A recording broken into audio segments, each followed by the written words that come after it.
Welcome all. Today we are going to continue our discussion on support vector machines.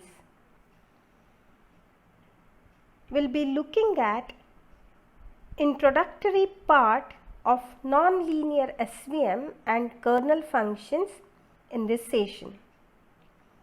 In the previous class, we had a discussion about linear SVM and how to deal with noise in case of linear SVM.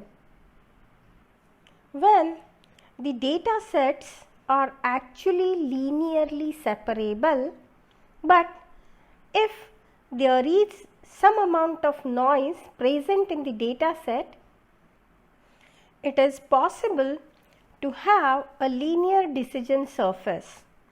We have seen in the last class that we can allow soft margin by introducing the slack variables to come up with a soft margin classifier or soft SVM. Thus, by allowing some amount of misclassification, it is possible to have the soft margin classifier. Thus, the soft margin classifiers are actually useful when data set is actually linearly separable, having some amount of noise or outliers. But what to do if the data set is truly non-linearly separable? So today we are going to have an introductory discussion on this problem. Now let us see quickly the concept of soft margin classifier. Let us assume one example in which we are having one-dimensional data. We have seen this example earlier, wherein we are having a binary classification problem. We have few examples. Those are describing the patients having the tumor.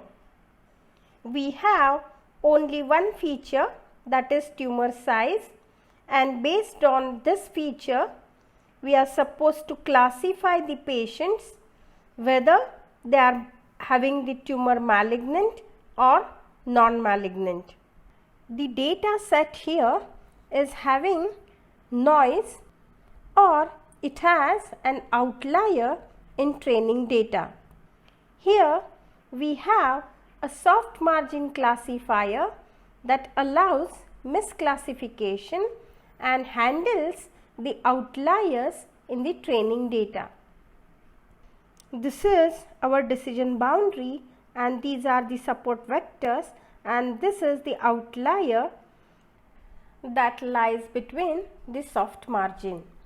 We have seen in the last class how to formulate this problem and also the solution.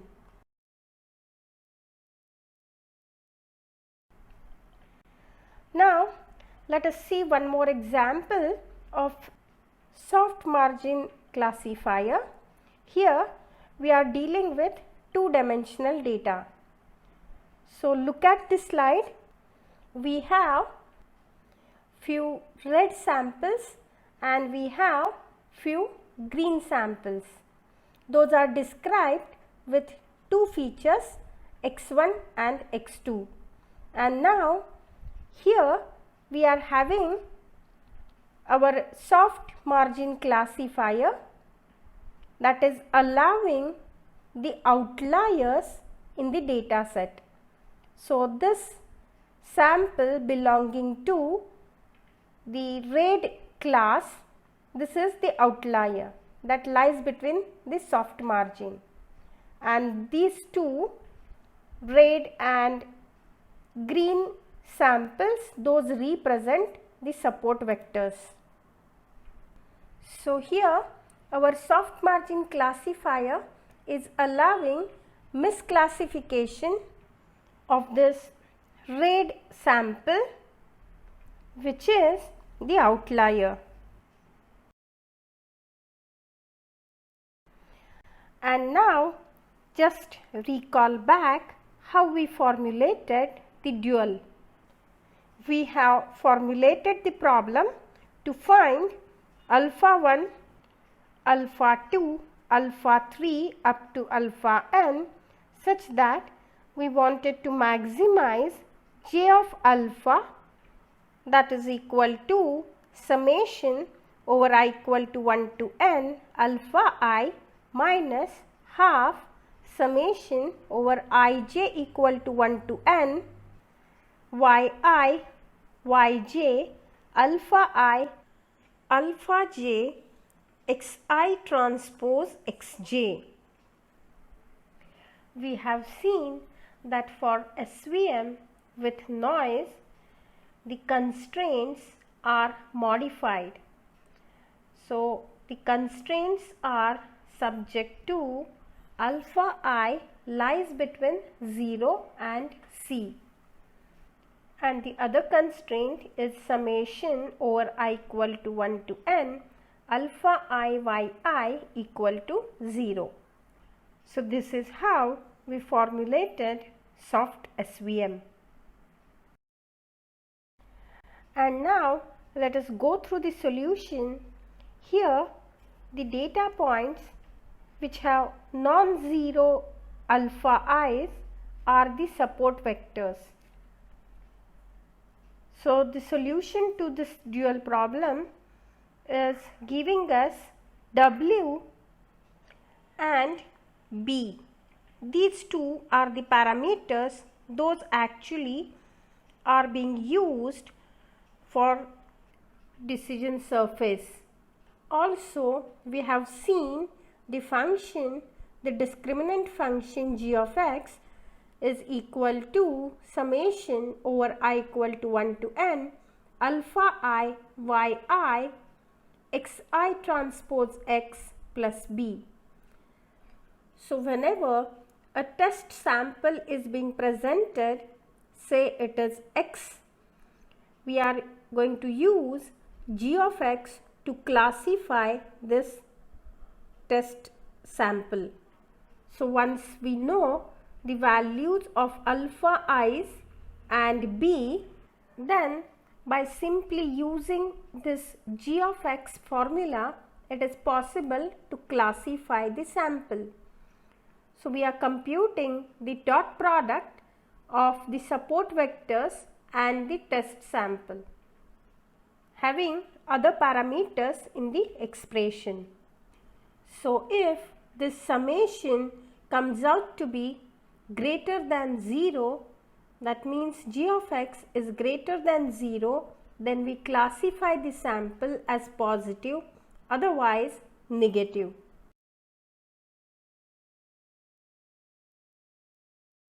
Now, after having enough discussion about linearly separable data sets, noise and the soft margin classifier, now let us talk about linearly non-separable data sets and SVM. Let us see a new example having a feature as drug dosages. So look at this figure. Here we are having few red samples and few green samples, and if you look at the distribution of the samples, you may find that the training data has many overlaps in between classes and the data set is linearly non-separable. So the question is what to do in such a situation, how to classify these observations. So once again, look at our problem.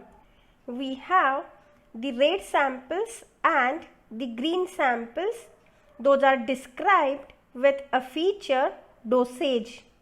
red dots represent the patients that are not cured, whereas green dots represent the patients that are cured. In other words, drug doesn't work if the dosage is too small or too large. It only works if the dosage is just right. Now, if we try to put the hyperplane at various places to classify this data in these two classes, no matter where we put the hyperplane, we will make lots of misclassifications. If we put here at the center, we are having misclassifications. If we put the hyperplane towards left, still we have misclassifications. If we put the hyperplane towards right, then also we are having the misclassifications.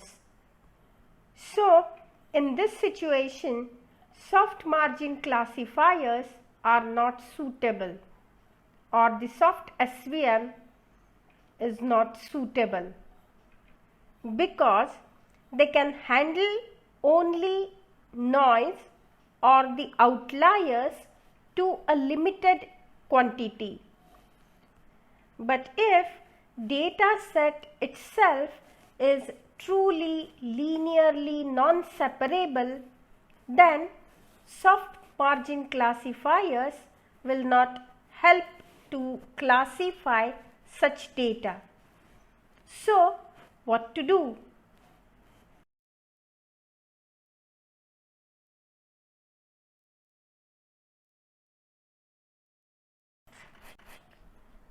So, let us try to explore the solutions to the problem that we just posed. Let us try to transform the data. In the original case, see here, we had a problem with a feature that is dosage, and our red and green samples were described using this feature.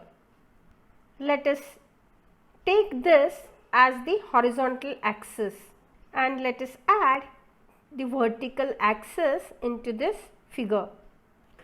So, in addition to the feature dosage, let us have one more feature, dosage square, and let us plot the points as dosage versus dosage square. So, on horizontal axis we have dosage, and on vertical axis we have dosage square. So, let us consider this red sample, first red sample. So, if this dosage value is say 0.5, then dosage square for this sample would be 0.25. So, let us plot the sample now like this, and similarly let us compute dosage square for every dosage value for these samples, and let us go on plotting these samples in this two-dimensional space now. So, look at the slide now. This is what we have got. So, we have transformed our one-dimensional data into two dimensions.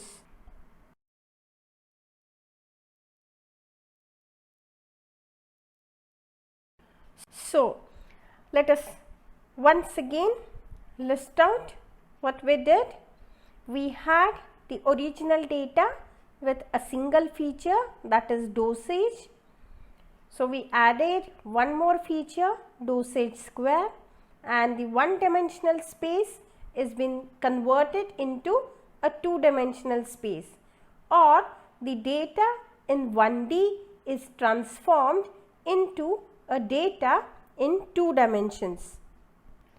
With this data transformation, now we can draw the hyperplane. See here, this is the hyperplane. So we can draw the hyperplane, and this hyperplane separates the data points or the patients, those are cured, and the patients, those are not cured. So this linear hyperplane is able to classify the patients, those are cured and not cured. Now once we have this hyperplane, if new sample comes in or new patient comes in, it is possible to classify that sample whether the patient is cured or not cured. So let us assume that this black dot is the new sample. So what we are going to do is, we know the dosage value for that. So let us compute dosage square. So the dosage square, if we plot this sample, then in two-dimensional space, then we get this sample here. So this sample lies at the upward location of this hyperplane, and that is why this sample gets classified as the patient is not cured. Whereas look at this another sample, say this black dot. So if this dosage value gets plotted as dosage square in two-dimensional space, see here we are having this point plotted. So this point lies below the hyperplane, and that is why this sample gets classified as cured. So this is how, even though the original data set that was one-dimensional was non-linearly separable, it is possible to convert the data in two dimensions and find the hyperplane that separates this two-dimensional data into two classes. In this example, just we added one more feature, and that is dosage square. But how to decide this transformation function? It is also possible to go with dosage cube or square root of dosage and so on. Then how do we select or decide this transformation function? In order to make mathematics possible, we have the concept of kernel functions to systematically find the support vector classifiers in higher dimensions. Now let us systematically proceed to explore this concept. Suppose x is our input feature vector, and we would like to transform this feature vector x. We may use some mapping from x to say phi x. So this mapping allows us to transform the original feature space to a new feature space, and in some cases it is possible that the training points are linearly separable in transformed feature space. Now let us see here one more example of data transformation. So here we have the black points in a circle and red points outside the circle. Now these points are the two-dimensional points and described using two features x1 and x2. If we look at this data distribution using two features x1 and x2, we can clearly say that these points are not separable by a linear classifier. However, if we go to a different feature space, say let us transform the features x1 to x1 square and x2 transformed to x2 square, and now in the new space we are having two features x1 square and x2 square instead of x1 and x2. And now if we plot the same samples in this transformed feature space, please see here we are having plotted the black samples and the red samples as shown here in this figure, and we can clearly see that now these points can be separated using a linear hyperplane. In this example, we have just transformed the features in different way and we have not added any new dimension into that, and still it is possible to find out a linear hyperplane to separate the points in two classes. This is one example, but this may not be the usual case. Usually the transformation is from low dimensional feature space to high dimensional feature space, and in some cases it is observed that when we map the data into an appropriate higher dimensional feature space, data becomes linearly separable. Let us see one more example. As we mentioned that usually we need to map the data from a lower dimensional feature space to a higher dimensional feature space, and in some cases it is possible that we get the mapping of the data in the higher dimensional feature space such that the linear hyperplane can segregate the data, or in other words the data becomes linearly separable. In this example also, originally we are having the data in two dimensions and the data is described with the features x1 and x2, and now we are transforming this data x into phi x.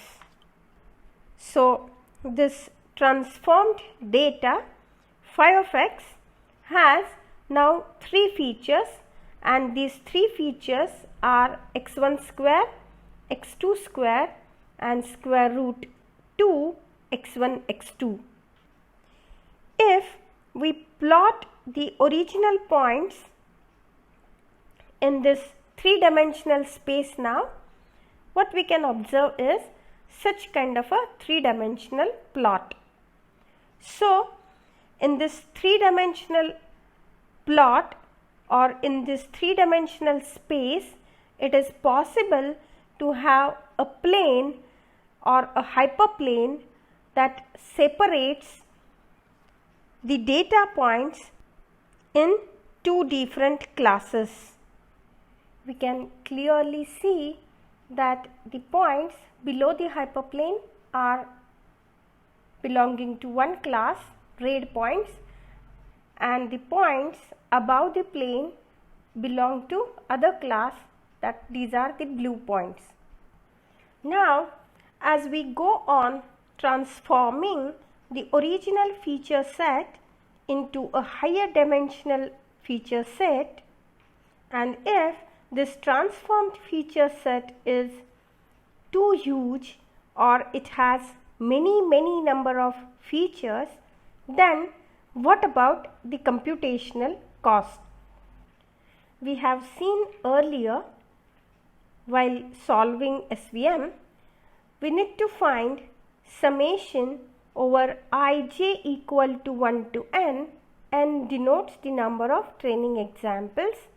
Summation over ij equal to 1 to n yi, yj, alpha I, alpha j, xi transpose xj.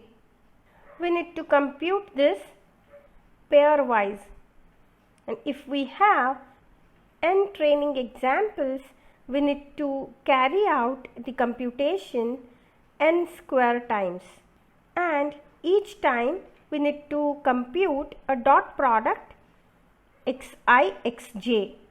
If these vectors have dimensionality, say small d, then finding the dot product takes the computation time order of d square. So total n square times we need to compute the dot product, so d square time is taken. So n square, d square. Now if we transform the space into a higher dimensions, then this dot product of xi, xj becomes now phi xi dot phi xj, or we need to compute phi xi transpose phi xj.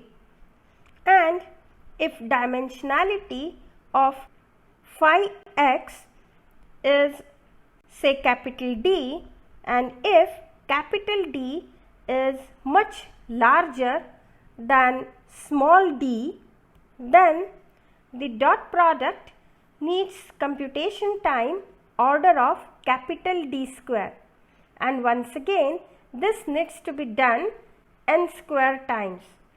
So in all, if the high dimensional space is there, then the computational cost is quite large.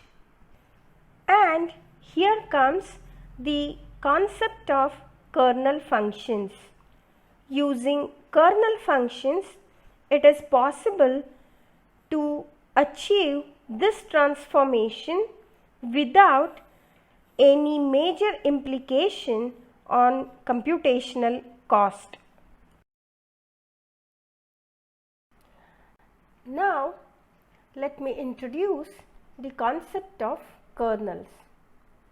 So for this, let us assume that we have the original feature space denoted as x, and we are having the transformed feature space denoted as phi x.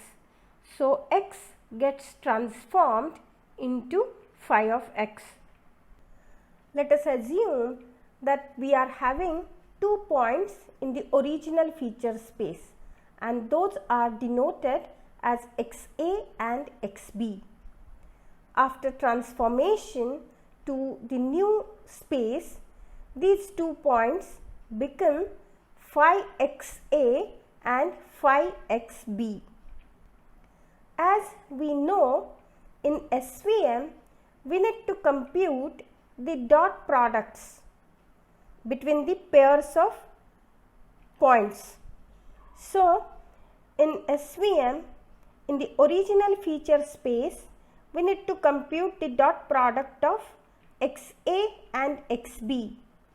But whenever we transform the features into a new space, the points denoted as phi xa and phi xb, so now we need to compute the dot product of phi xa and phi xb. This phi xa dot phi xb can be represented as a function of xa and xb. Specifically, given a feature mapping phi, we define the corresponding function as k of xa comma xb is equal to dot product of phi xa and phi xb, or it can also be represented as phi xa transpose phi xb. Now, given this mapping phi, we can easily compute this function k of xa comma xb by finding phi of xa and phi of xb and taking their inner product or dot product. But what is more interesting is that often k of xa xb may be very inexpensive to compute, even though phi xa, phi xb may be very expensive to calculate because they belong to very high dimensional space. Thus, even though computation of dot product of phi xa and phi xb is expensive, computation of this function k of xa xb is inexpensive. More specifically, we may be able to compute this function k without expanding this phi's individually, and these functions are called the kernel functions or kernels. These kernels enable support vector machines to learn in the high dimensional feature space with low computational cost.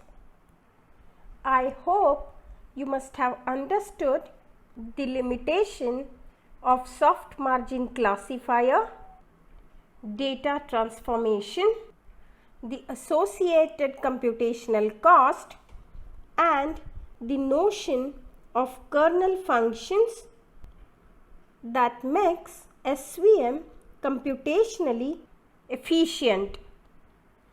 In the next session, we are going to explore more on kernel functions. So, let us stop today. See you in the next class. Thank you.